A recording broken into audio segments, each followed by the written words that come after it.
What's up, party people? Welcome back to another set from the DPP Revival Ubers Open. My name is Kea Flawless, and today I'm going to be narrating a round 5 set between Ty Carter and PHB11677. Ty Carter, of course, being the GOAT, kind of the guy who kicked off this whole DPP Revival thing, and one of, the better commentators on this channel. But anyway, let's kick things off. So, Deoxys Speed versus Fortress Lead. Pretty common matchup. You always have to be ready for the other on this, matchup. If you're running the Fortress, you have things like maybe Payback or definitely Rapid Spin just to prevent hazards from coming up, like we just saw on the Deoxys. Possibly breaking a Focus Sash, although I think Sash Deoxys is pretty uncommon these days. Mewtwo coming in, huge Flamethrower, going to bring this Fortress down to a Sash and revealing Life Orb there. And then the Fortress is going to be able to get off those Toxic Spikes. So really huge amount of value from that Fortress there. Being able to get the Toxic Spikes and keep hazards away, off from the Deoxys. Now Ho-Oh coming in, absorbing that Flamethrower like it's nothing. And Mewtwo now probably going to... Ooh, yeah, goes for the Boom. A Life Orb Boom would have done a lot of damage to Ho-Oh, but great move on Carter's part, bringing in the Giratina. Darkrai going to come in and reveal Lumberry, so that is a little bit of good set information on what kind of Darkrai this is. Giratina is going to opt to go for a non-Shadow Sneak move to kind of burn one turn of sleep as it gets sent to the Dark Void. But now Ho-Oh comes in, and Ho-Oh is really... How should I put it? Not afraid of Darkrai at all. Without access to the sleep, Darkrai has very little that can threaten this Ho-Oh. Even with +2, Dark Pulse wouldn't be doing all that much. And no rain on the field. Darkrai, I think, does learn Thunder, but it is kind of a niche option. I think typically you'd go Dark Void, Nasty Plot, Focus Blast, and then Dark Pulse, of course. But the Deoxys does end up coming in and goes for these spikes as Ho-Oh reveals Substitute. So, Typhoon Carter here running a kind of Toxic Spikes, Ho-Oh, I wouldn't call it a stall team, but definitely the kind of team that appreciates having the Toxic Spikes damage over time. And for Mons like Dialga that can't be poisoned, you have the Sacred Fire burn coming in from the Ho-Oh. So Sacred Fire getting a lucky 50% burn chance on Dialga, who does reveal the leftovers. And Ho-Oh coming back in because honestly, you could do a lot worse than Ho-Oh in this situation because you showed you could do a lot of damage to Dialga with the Sacred Fire. Going for Roost here, interesting. So he's running Roost over Recover. And that does seem to be a valuable addition because the Thunder is actually going to end up doing a lot less damage because he does erase his Flying type for that turn. So this is kind of one of those situations where, there's an argument to be made in favor of Roost if you expect you're going to go up against a lot of Mons that maybe hold or ground coverage or something. You have to be careful of getting hit with an Earthquake if you're faster. But in cases like this where Thunders are, flying around, being able to remove your Flying type is actually quite useful. Giratina does get brought back in on the Darkrai, who, of course, if you have the option to just bring in a Mon that you've already revealed, you may as well. Don't show any more of your team. But now this Darkrai is, of course, going to get up to +2 again. Dark Pulse is going to do 28 at +2, and the Dialga showing leftovers. There's no threat of a, how should I say, a Scarf Dialga coming in, but Fortress is now going to be sacked off to the Focus Blast, scouting out the entire moveset on Darkrai now. So, of course, it is the kind of standard Nasty Plot Darkrai set. Mewtwo coming in, one of the few Mons that does naturally outrun Darkrai in this tier.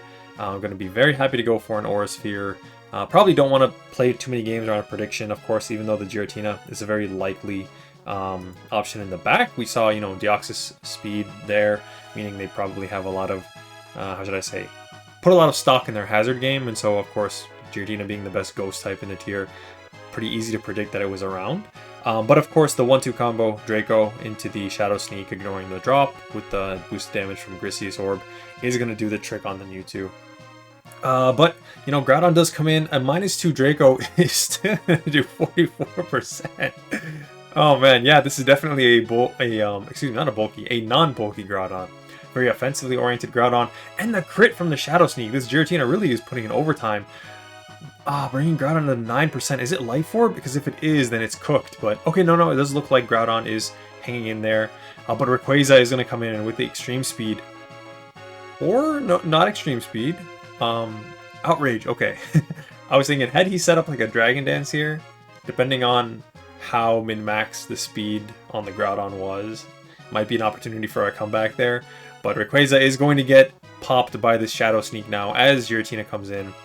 Very scary, you know, if the Giratina did stay asleep. I think that it had slept for 2 turns at this point. So really fortunate on Carter's part that he did burn those 2 turns of sleep on opportunities that he had with the Giratina. But now Darkrai is going to come in and go for the Dark Void, hitting the Dialga, putting it to sleep, which is really fortunate for it. And man, yeah, I think at this point, what do you do as Carter? You kind of just, you know that the Darkrai is losing health to poison every turn because it doesn't have its Lumberry anymore, it doesn't have any leftovers, and you do have the access to the Shadow Sneak on Giratina. So honestly, I think he's just trying to buy time until this Darkrai gets low enough to where Giratina can pick it off with a Shadow Sneak. Ho-Oh will survive the switch. Oh, okay, no, here's Giratina. Goes to the Shadow Sneak, 14%, and that should do the trick. Dark Void instead of just going for the kill. I mean, yeah, it was kind of scuffed for Darkrai one way or the other because that poison was ticking it down so fast, and the Shadow Sneak did end up doing a good amount of damage. It does look like that was a misinput on the Dark Void, but I think it didn't really make a big difference at that stage. Just because, you know, the writing was on the wall, Darkrai was falling to that poison, really showing you the value you can get out of Toxic Spikes in this tier. Speaking of Toxic Spikes, Tentacruel, a very popular Toxic Spike setter. I've also used a Tentacruel on this, a very similar like Toxic Spikes Ho-Oh team that I think got popular because BKC made a video about it a few years ago. I really like that. I tried that out in Farseus. It was just very, very good. Performs very well. Anyway, Bronzong coming in to blank the Tentacruel. Sets up a Trick Room. Interesting strategy. And the Bronzong doing 32% to Dialga, but it is holding leftovers. Maybe a little bit more attack investment in this Bronzong. But Dialga is, you know, relatively comfortable to hang around there and get its Stealth Rocks up. Even the Super Effective Earthquake is not a huge threat. Speaking of not a huge threat, Giratina is going to come in and just brush off that Earthquake like it's nothing, really nothing to be afraid of. You're not even afraid of the explosion. Like, what is Blood going to do to you? To protect, just scout some lefties recovery, maybe see if there's like a Toxic or something that could come out on the Bronzong side, perhaps. But Tentacruel is back in, and with the Trick Room up, Tentacruel... Oh no, it's gone. Never mind. Would have been nice to get, you know, see the Trick Room kind of let Tentacruel go first in that scenario. But interestingly, not choosing to go for the Icy Wind, maybe not afraid of the taunt again. Oh, I see. This was probably a Scarf Darkrai, or excuse me, Deoxys Speed, and that's why he knew that the Spike, he's kind of locked into Spikes, and with Tentacruel in, you have the option to Rapid Spin, you have, you know, time to get up your own Toxic Spikes. You're really not afraid of letting them, like, stay in. Go ahead, stack as many Spikes as you want. I can spin whenever I want. I haven't seen a Ghost yet. Which I would expect is kind of lurking in the background. But, you know, as it turns out, this Rapid Spin goes off without a hitch, and the Dialga, of course, not getting Toxic. Critical hit on the Thunder. Not sure if that mattered. Tentacruel can tank a lot of special hits if it's invested, but I think lead Tentacruel typically goes a little bit more on the speed to be able to outrun lead Rayquaza. And, you know, you want some attack or special attack investments so that your Ice Beam can actually threaten said Rayquaza, as I kind of, you know, found out myself the hard way one time when my Ice Beam only did like 80% to a Rayquaza because I didn't invest special attack. Thunder is going to do a decent amount of damage to Kyogre, who does reveal the Calm Mind, and without Rest, okay, interesting. So Rest is going to be the kind of set running here on this Kyogre. Is it Rest Sleep Talk with only one attack? Let's find out, because the Calm Mind and Rest combination does do a good job of, you know, brushing off Thunders. As you build more special defense, you are going to be much less likely to, you know, die to a Thunder. Unfortunately, Bronzong threatening an explosion here, or Payback, is going to kind of scare the Kyogre out. And very good move going for the Payback, probably expecting Giratina to come in. And of course, you know, Bronzong not wanting his Kyogre to get boomed on made, I would say the Bronzong is a safe mid-ground play there. You kind of won't take a lot of damage from Payback, but you can also, you know, absorb an explosion without too much difficulty. So Deoxys is just going to do its thing and get up as many layers of spikes as it can before it pieces out for the rest of the game. That'll do a lot of damage to Dialga, as well as the Altered Form Giratina, which does not have Levitate. And in comes Tyranitar. Now, Bronzong going for the Protect to scout out what kind of T-Tar this is.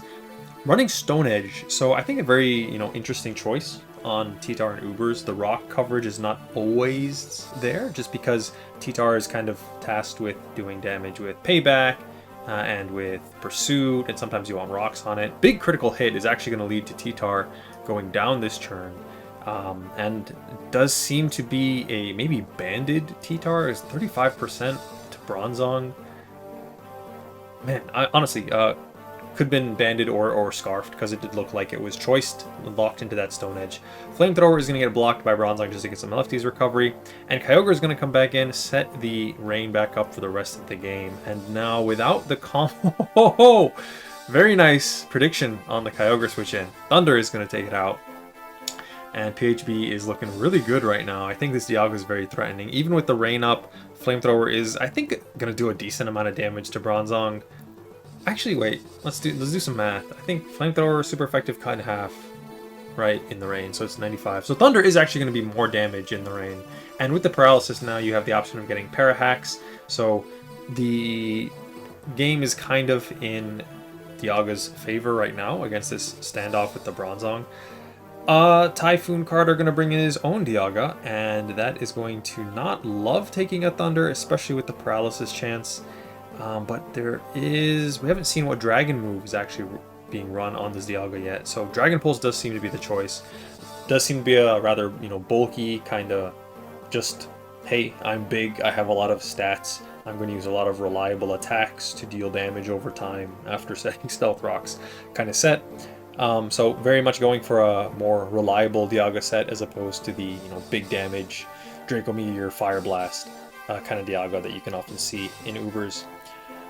Protect coming out on Giratina is just going to burn some PP on Dragon Pulse. Of course, Pressure being very common as an ability on Ubers in Gen 4, and actually quite impactful, as I think we've seen throughout this tournament. You can see that moves like Draco Meteor, like Fire Blast that have only 8 PP, if you running Protect on a Mon with Pressure, you can very, very quickly start to run those out.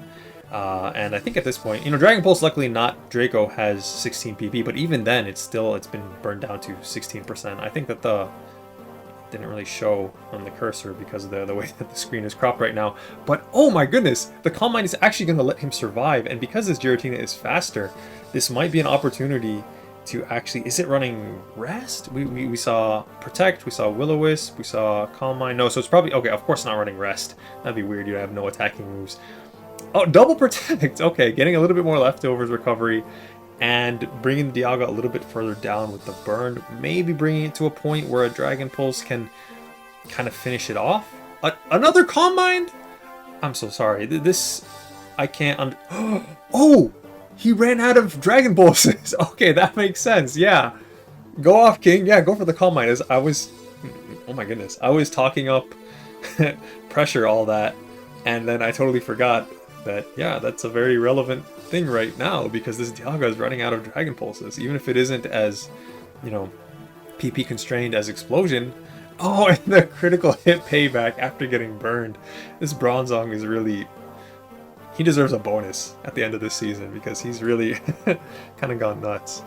Last Mon still unrevealed on both sides. It's really unclear what could be in the back for both players. Garchomp doesn't love dealing with Bronzong, and Bronzong is still kind of healthy, although Dialga coming in with the Flamethrower to threaten it is not nice.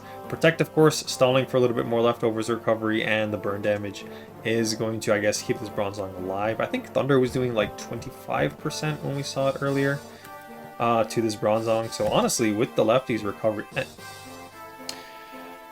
Okay. Thunder crit just kind of speeds things up a little bit. And depending on the last here, Mewtwo. Okay. Very threatening Mon in the last slot. And honestly, if I'm Ty Carter and I have recovered here, I'm going for that. Oh no, wait, never mind. I think this was the right move, just killing it off, because you don't want to get paralyzed with a Thunder.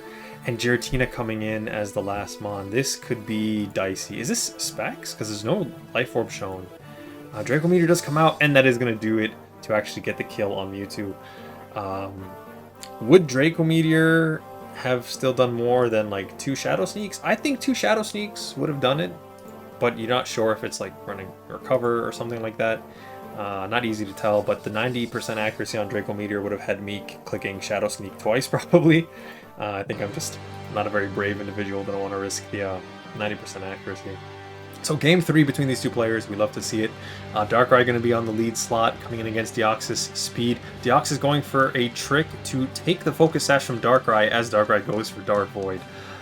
Not the ideal start for PHB. I think Darkrai is very happy to get that sleep off, break the Sash that Deoxys just stole from it, and then, you know, that both players are going to switch, as you can't, you know, sleep another Mon thanks to Sleep Claws, and then Deoxys is just kind of going to get cooked if it stays in.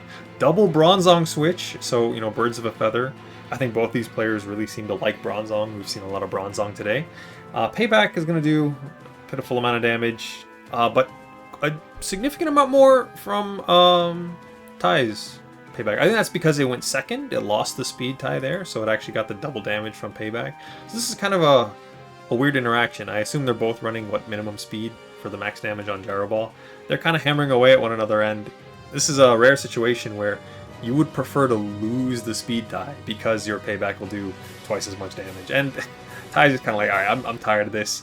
I'm going to bring in the big whale, the King of the Seas, and eat a critical hit Payback, so now my water spouts are scuffed.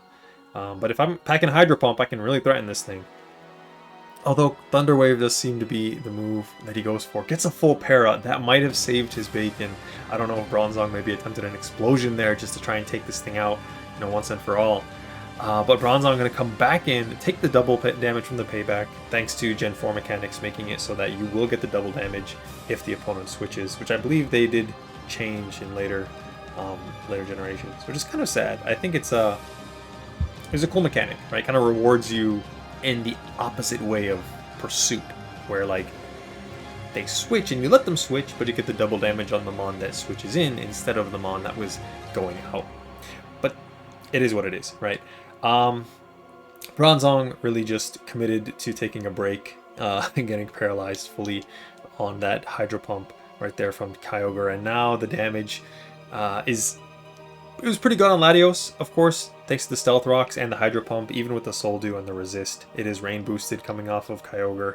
Not something you want to, you know, take very comfortably. Darkrai coming back in faster than Latios does threaten a big kill with the Dark Pulse right here. We know that this is a Scarf Darkrai now, so yeah, probably just deciding that Darkrai has kind of outlived its usefulness, but he's doing his thing and dodging the Draco Meteors as he kind of extends his lifespan artificially. Dialga does seem like it could be Scarfed itself, actually, because we didn't see any item revealed, no leftovers or anything, but it's hard to tell for sure because the Darkrai also has a Scarf now, and just the fact that it outspeeded it doesn't really conclusively tell us whether the Dialga is or isn't Scarfed. Thunder Wave comes out. Dialga is going to be the unfortunate recipient of that Thunder Wave, and now threatening a big Thunder on the Bronzong as it comes in. No leftovers shown on this Dialga. Maybe another choice set. Could be Specs, could be Scarf, could be Adamant Orb, could be a ton of things. I feel like Adamant Orb is way less popular on Dialga compared to like Lustrous Orb on Palkia. Because every time I build a set and I think like, oh, I kind of want to use Adamant Orb, I'm like, well, I don't want to use any Steel moves. It's not. Oh, whoa. Wait, what's wrong? Why is Garchomp's sprite just like not showing up? Is this like a viewpoint thing? I guess so, but oh, okay, that's funny. Maybe a showdown bug, but take my word for it. This is a Garchomp. Thunder is going to collide into the Garchomp, and PHB needs to do something about this Garchomp. It's very threatening right now. Brings in Deoxys more or less just to let it die off. It is still asleep, and I don't think it's slept any turns at this point. Oh, but Garchomp does seem to be faster, so this does suggest a Scarf Chomp set. Probably meaning that Dialga is Specs then, if it is choiced. But, you know, running 2 Scarfers is not unheard of, and sometimes it can be very rewarding. Speaking of Specs, Kyogre coming in, blasting away with the Hydro Pump. Oh, leftovers is revealed on Kyogre, so never mind. Forgive me for my overlooking of that small detail. Shiny Latios is going to come in, go for a substitute, kind of gauge what the Kyogre wants to do. Baits out the Thunder Wave, excellent way to block that with the substitute right there. And now Latios is in a really good position to just let a Thunder rip and it's not quite going to kill the Kyogre, but it is going to bring it to a position where the next one definitely will. And of course, if you're a PHB, you can't risk this Latios getting a substitute. Whoa, okay. I guess he just really believed in not getting paralyzed by this Thunder here. It doesn't even matter. After the rocks, the Thunder is going to be enough to kill the Dialga. And now you've got to, I guess, force a speed tie with your own Latios is the move here. And this could be bad, because if you lose the speed tie, depending on what you've got in the back, like, you might be cooked through, like, all the way through. Kyogre is going to come in now, but even at -2, the Thunder is going to easily kill the Kyogre. And then Giratina coming back in. Staying in and go for the Draco, the -2 Draco, Soul Dew boosted, is going to be enough to kill off Giratina. Wow, incredible. And I think even at -4, you're not really worried about this, like, not getting... You could honestly switch out Latios if you had, like, the tiniest belief that maybe it wouldn't be enough. But, you know, you still have a Scarf Garchomp, you've got Scarf Darkrai, you've got so many Mons left. We never even saw any of the other moves on this Dialga, but we know it does have Thunder, so pretty much a wrap. GG's to both players. And that is going to be a wrap on this series. So I hope you guys enjoyed listening. Thank you very much for watching and joining us in this Revival tournament. If you have the means, if you're able to do so, by all means, please support the Revival tournaments donation pool. Specify in your donation you wanted to go to the DPP Open, Ubers Open, if that is your wish. And yeah, I've overstayed my welcome, so I will let you all get on with your days. Thank you very much, and I hope to see you again soon. Bye-bye.